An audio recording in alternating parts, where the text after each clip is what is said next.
Good afternoon, ladies and gentlemen. Welcome to the courtroom.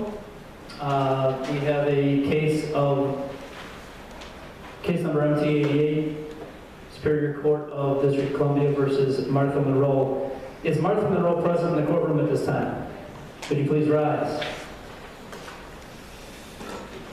Mrs. Monroe, you have been charged with the first-degree murder of your husband, George Monroe. Do you understand these charges against you?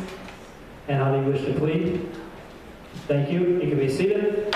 Let it be entered into the court records that the defendant has pled not guilty to the charge of first-degree murder. Therefore, at this time, we can proceed with the trial. And at this time, does the prosecution have any opening remarks it would like to give?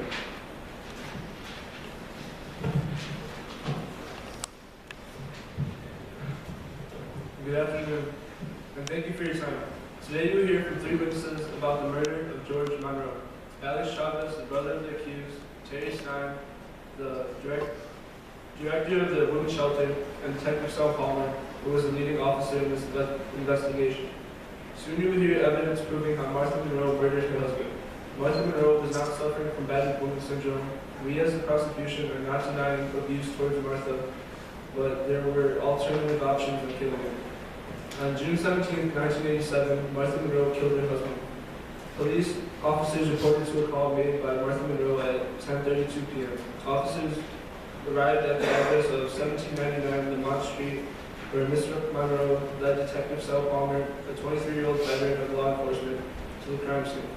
When Detective Palmer walked into the bedroom, he saw a fully clothed man laying face down, covered with a blanket with 3 bullet holes and several blood stains in it. Ms. Monroe admitted she was going to put an end to things on the phone call with her brother. Alex Chavez, Ms. Monroe's brother, stated that she had never seen George hit Martha, and that George was always the sweetest indeed. Alex said Alex gave his sister a chance to come and go with him anytime she needed, and also made sure Martha could count on him for anything. Ms. Monroe was given multiple chances to leave her husband and stay away from him. Terry Stein, the former director of the women's shelter, gave Martha a chance to get a job. Martha scored very high in tests given to her, but went back to George instead of taking her offers. Martha was given the option to go to another shelter, but didn't want to be alone for the holidays. Terry Stein has a history of working with abused women, and after seeing Ms. Monroe, she believes that she wasn't helpless and had other options. Martha Monroe was given multiple chances to leave her husband, stay away for good, and had other options than killing her. I hope you do the right thing and find out that Martha Monroe is guilty. Thank you, Counselor. Does the defense have any opening remarks they would like to give?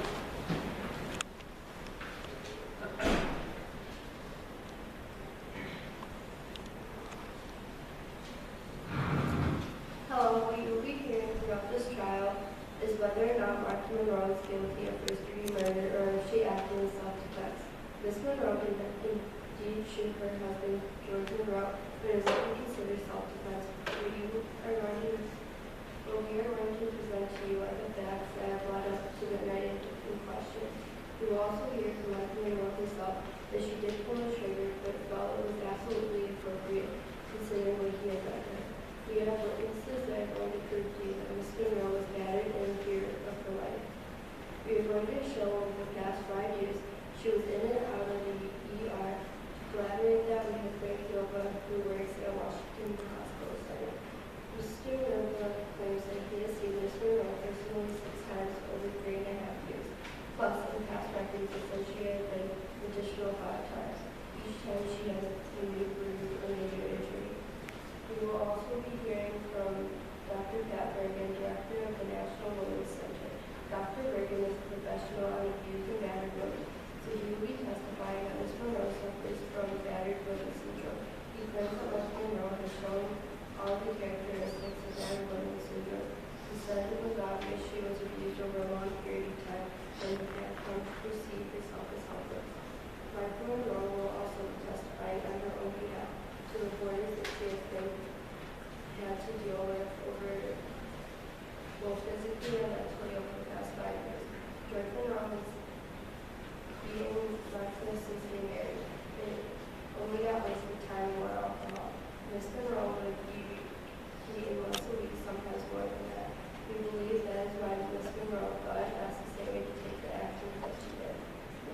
prosecution must prove beyond reasonable doubt that Martin Monroe is guilty.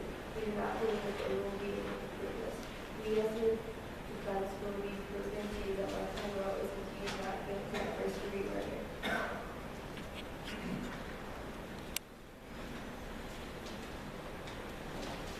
Okay, thank you. At this time, does the prosecution have any witnesses they would like to call? Yes, Your Honor. I would call Detective Salomon. Detective Palmer, please come forward.